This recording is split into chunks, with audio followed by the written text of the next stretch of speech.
As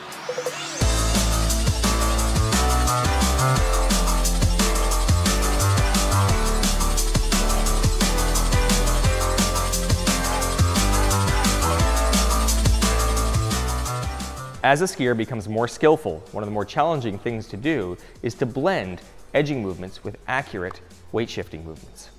One exercise that can help with that is an exaggerated range of motion in an extension turn, also called up-unweighting.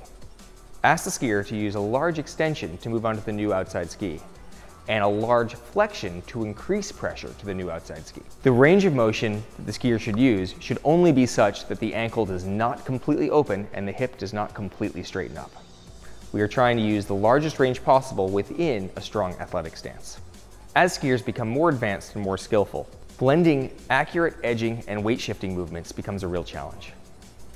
One exercise that can assist with that is an edge change with flexion movement. This is also sometimes called a down-unweighting turn. What we're going to ask the skier to do is use a deep flexion to bring the skis flat underneath the body, and a large extension to move the skis away from the body. It's helpful to practice this one side at a time with the ski in power mode. As a skier becomes more advanced and starts generating more power on the machine, creating what's called a strong inside half becomes essential. What that means is the inside half of the body moves forward and up to help balance towards the new outside ski and stay balanced on the outside ski. The skier is going to place their outside arm on their outside hip and push their inside arm forward through the turn. By pushing it forward, they're going to bring the inside hip, inside foot, and inside shoulder forward. This increases pressure to the outside ski. As the skier changes edges, they change hands. They put their new outside hand on their new outside hip and take the inside hand and move it up and forward with the inside half of the body. This is not the easiest thing for people to learn. This should be done slowly to begin with, and gradually increasing speed as the student becomes comfortable with the movements.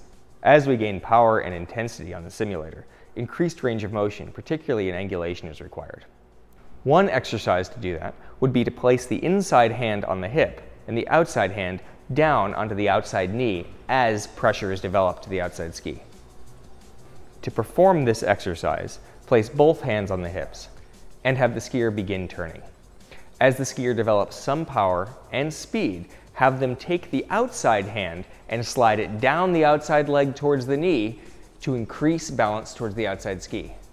As they change edges, change hands, bring the old one up to the hip and the new one down to the outside knee.